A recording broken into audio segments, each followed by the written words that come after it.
Capítulo 3. O Pai não tem favorito. Proporcionou grande consolo ao se constatar que o Pai não possui prediletos e que todos os filhos possuem seu lugar no coração divino. Ele ama cada um deles na mesma medida em que ama o Senhor Jesus, conforme a declaração de Jesus, para que o mundo saiba que tu os amaste assim como me amaste a mim.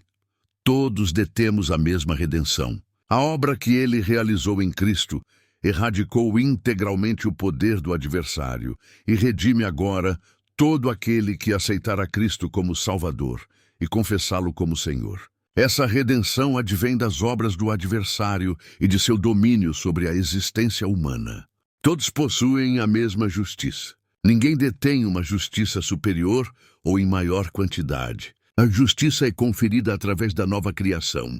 Ao nascer de novo, recebe-se a vida e a natureza de Deus Pai. Sua natureza confere a justiça. Ninguém a possui em maior grau do que outrem. Todos os que recebem a sua natureza ingressam na família e são reconhecidos como filhos e filhas do grande Pai Deus. Todos detêm os mesmos direitos no âmbito familiar. Cada um pode possuir um dom distinto, mas o dom não o torna mais estimado ao coração do Pai. Todos possuem a mesma natureza de amor, o mesmo grande Espírito Santo que ressuscitou Jesus dos mortos. Cada indivíduo tem direito ao mesmo tipo de comunhão com o Pai.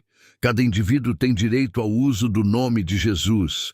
Cada indivíduo tem direito à autoridade investida naquele nome para libertar as pessoas do domínio de Satanás, curar os enfermos e expulsar demônios. O Pai não possui prediletos. Quanto mais estreita for a comunhão do indivíduo com o Pai, mais plena e gratificante será a sua vida. Capítulo 4. Os vivosa palavra. Questão da cura está intrinsecamente ligada à integridade da palavra. É um fato pouco reconhecido, mas a palavra constitui o meio de cura na atualidade. Deus, por meio de Cristo, efetuou uma redenção perfeita, na qual reside a cura completa para cada crente. Contudo, devido à deficiência no conhecimento da palavra, cristãos em diversas localidades padecem de enfermidades. O Salmo 107:20 ilustra tal princípio com exatidão. Ele enviou a sua palavra e os curou. Em João 1:1 é afirmado: no princípio era o Verbo, e o Verbo estava com Deus, e o Verbo era Deus. O versículo 14 complementa: e o Verbo se fez carne, e habitou entre nós, e vimos a sua glória, glória como do unigênito do Pai, cheio de graça e de verdade. Este é o Verbo que ele enviou. Ele transmitiu sua palavra por intermédio dos profetas. O Verbo vivente corporificou-se. Atualmente, ele revela o Verbo vivificante nos evangelhos e nas epístolas, conforme João 6,63 e Hebreus 4,12, tradução de Moffat. As palavras que eu vos disse são espírito e são vida. Pois o Logos de Deus é um ente vivo, ativo e mais penetrante do que qualquer espada de 2 gumes, alcançando a divisão da alma e do espírito, das juntas e medulas, sendo capaz de discernir os pensamentos e as intenções mais íntimas do coração. A palavra adquire vitalidade plena unicamente mediante a conformidade de nossas ações a ela. A palavra é a manifestação vocal de Deus. Consiste em uma realidade perpétua no presente. Poder-se-ia afirmar que a palavra existe no contínuo presente, tal como Deus. A palavra constitui uma extensão intrínseca do próprio Deus. Deus e sua palavra são uma unidade indissociável, tal como o indivíduo e sua expressão verbal. A palavra representa a vontade do Pai, assim como Jesus, o Verbo encarnado, representou a vontade do Pai durante seu ministério terreno. Aquilo que Deus proclama existe. Aquilo que Deus enuncia manifestar-se-á. Se ele não desejasse sua ocorrência, ele não a teria proferido. É lícito depositar confiança irrestrita na sua palavra. Em contraste, a confiança frequentemente tem sido depositada em instituições e indivíduos humanos. Embora instituições possam falhar, indivíduos perecer, e nações desintegrar-se. Deus é incapaz de negar a si mesmo. A integridade de Deus fundamenta a palavra. Não apenas sua integridade a respalda, mas seu próprio trono está envolvido na sua palavra. Hebreus 7:22 declara que Jesus é o fiador da nova aliança.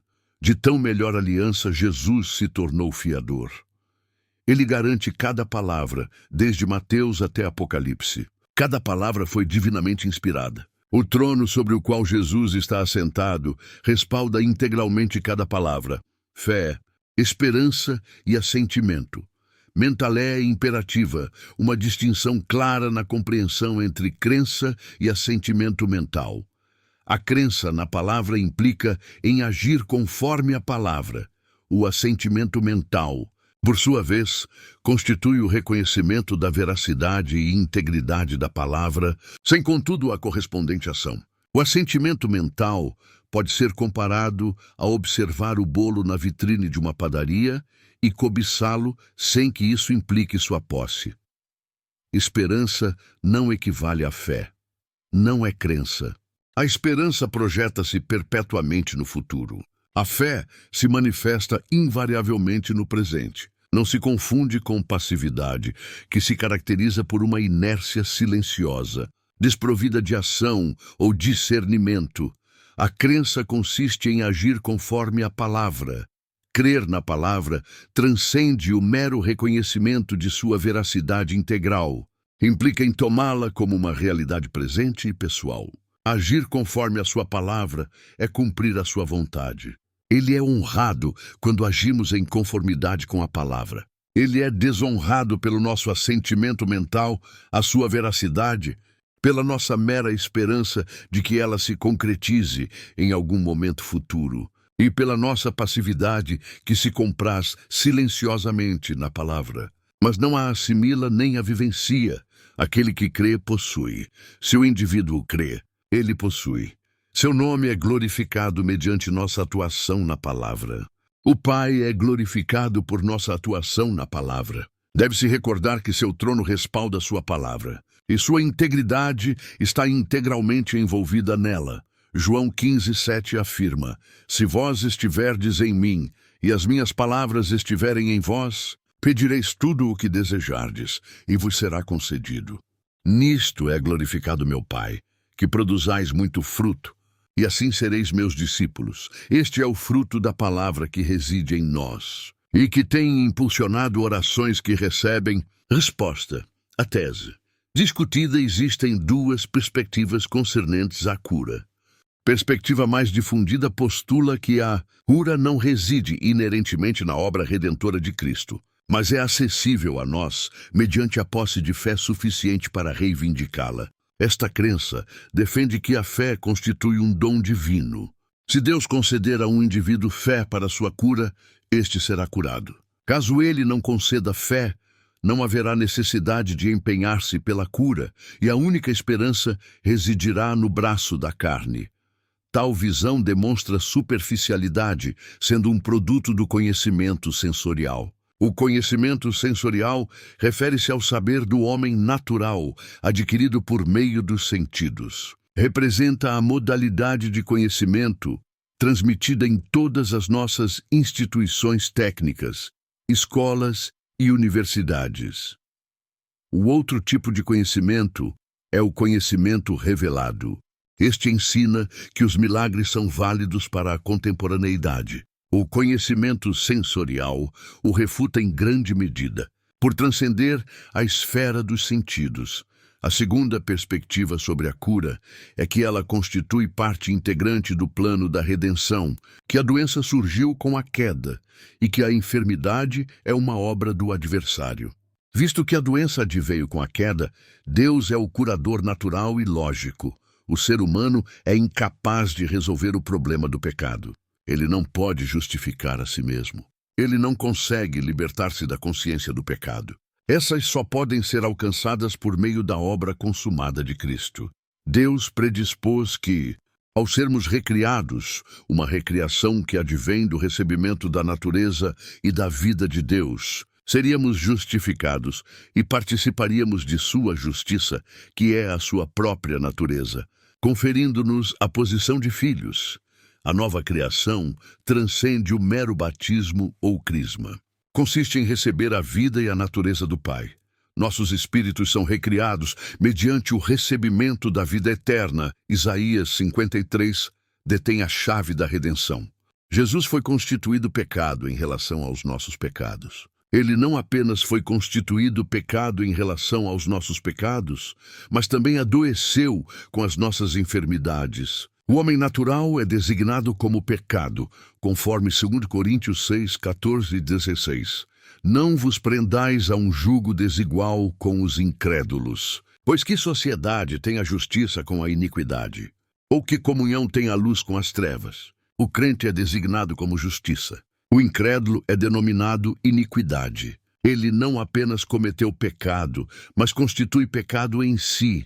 O crente é denominado luz e o incrédulo é referido como escuridão. Assim como o pecador é pecado, o enfermo não está apenas doente, mas também é doença. O pecado concerne ao espírito. A doença é uma manifestação espiritual no corpo. E que concórdia há entre Cristo e Belial? O crente é designado Cristo, pois Cristo é parte integrante do corpo. O ramo é parte da videira, e é tão intrínseco à videira quanto esta própria. Em 1 Coríntios 12, 12. Porque, assim como o corpo é um e tem muitos membros, e todos os membros, sendo muitos, constituem um só corpo, assim é Cristo também. O indivíduo desvinculado de Cristo é referido como Belial. Esta afirmação harmoniza-se perfeitamente com 1 João 3,10. Nisto são manifestos os filhos de Deus e os filhos do diabo. Quando Deus imputou nossos pecados a Jesus, Ele nos imputou a Jesus. Ele imputou o homem integral a Jesus. Ele imputou a Jesus seus pecados, suas fraquezas, suas enfermidades e doenças, bem como sua união com o adversário. Jesus foi constituído pecado em relação ao nosso pecado e adoeceu com a nossa enfermidade. Isaías 53, 10 declara: No entanto, aprove a Jeová esmagá-lo. Ele o afligiu. Uma tradução alternativa apresenta: Aprove a Jeová esmagá-lo com enfermidade. Ele o tornou doente. O versículo 6 acrescenta: Todos nós, como ovelhas, nos extraviamos. Cada um se desviava pelo seu próprio caminho. E o Senhor fez recair sobre ele a iniquidade de todos nós. Em profunda angústia espiritual, Jesus assumiu as nossas enfermidades e foi feito pecado por causa da nossa transgressão. Este constituiu o método divino para a resolução da questão do pecado. A problemática do pecado foi, portanto, solucionada. Não persiste um problema intrínseco ao pecado, uma vez que Cristo o erradicou e satisfez plenamente as exigências da justiça em favor da humanidade. A questão preeminente reside, na verdade, no problema do pecador. De igual modo, não existe um problema inerente à doença, mas sim a dificuldade do crente em apreender a sua herança em Cristo. Quando João Batista proferiu, conforme João 1,29, eis o Cordeiro de Deus, que tira o pecado do mundo. Ele estava a declarar publicamente que o indivíduo que batizara representava o substituto para o pecado e a enfermidade da raça humana. O pecado e a doença originam-se da mesma fonte. Satanás é considerado o instigador de ambos. Acredita-se firmemente ser a vontade divina que o crente goze de uma libertação da doença tão completa quanto a do pecado. O indivíduo deve estar tão desprovido do temor da enfermidade quanto da condenação do pecado. Na nova criação, a percepção divina do pecado e da doença está ausente. Tiago inquiriu: há entre vós alguém doente? Não deveria haver indivíduos enfermos entre os crentes. Contudo, na eventualidade de tal ocorrer, as Escrituras indicam o curso de ação. Constitui o desígnio do Pai que todo crente reconheça a declaração de Pedro em 1 Pedro 2,24. Levando ele mesmo em seu corpo os nossos pecados sobre o madeiro, para que, mortos para os pecados, pudéssemos viver para a justiça. E por suas feridas fostes sarados. É a sua vontade que compreendamos que, ao depositar os nossos pecados e enfermidades sobre Jesus, e sendo estes por ele removidos, a finalidade foi que o pecado e a doença perdessem o seu domínio sobre nós. Adicionalmente, ele deseja que se reconheça que enfermidades e moléstias não são compatíveis com a família de Deus. Se houver alguma doença entre nós, é devido a um baixo nível de conhecimento dos nossos direitos e privilégios em nossa redenção. É devido à falta de conhecimento do fato de que Deus, ao colocar nossas doenças sobre Cristo, resolveu o problema da doença na redenção. Deveríamos estar tão livres do medo da doença quanto estamos livres da condenação do pecado. Ambos são do adversário. No novo nascimento, todos os pecados são remidos. A natureza pecaminosa é substituída pela natureza de Deus. A doença vai embora com os pecados. Então, o Pai não pode ver nenhuma doença na nova criação. Ele a colocou tudo em Cristo. Quando reconhecemos o fato de que nossa enfermidade foi colocada sobre Cristo, e que ele carregou nossas enfermidades em seu corpo no madeiro, e que por suas pisaduras fomos curados, será o fim do domínio da doença em nossas vidas. Mas esse conhecimento não tem valor algum até que seu coração diga: certamente ele levou sobre si as minhas enfermidades e as minhas dores, e por meio dele, pelas pisaduras estou curado. Como se você fosse a única pessoa doente no mundo. A palavra é como Deus, eterna, não pode ser destruída. Ele cuida disso para que fique bom. Sua palavra trouxe o homem à existência. Agora, ele está construindo a si mesmo no homem por meio da palavra. A palavra é parte de si mesmo, e é esse eu que está mudando a conduta dos crentes e colocá-los em harmonia com ele. Ele compartilha a si mesmo conosco. Ele nos dá a sua natureza em a nova criação. Ele se faz um conosco. Estamos unidos a ele no novo nascimento. Devemos aproveitar esta união. Sua natureza nos dá novas habilidades, nova sabedoria, e devemos tirar proveito disso. Sua força é nossa, sua vida é nossa, sua saúde é nossa, sua capacidade é nossa. A doença é obra de Satanás. Quando você conta isso a alguém, você o glorifica. Você ignora o fato que Deus colocou aquela doença sobre Jesus e que ele a afastou. A palavra diz que você está curado.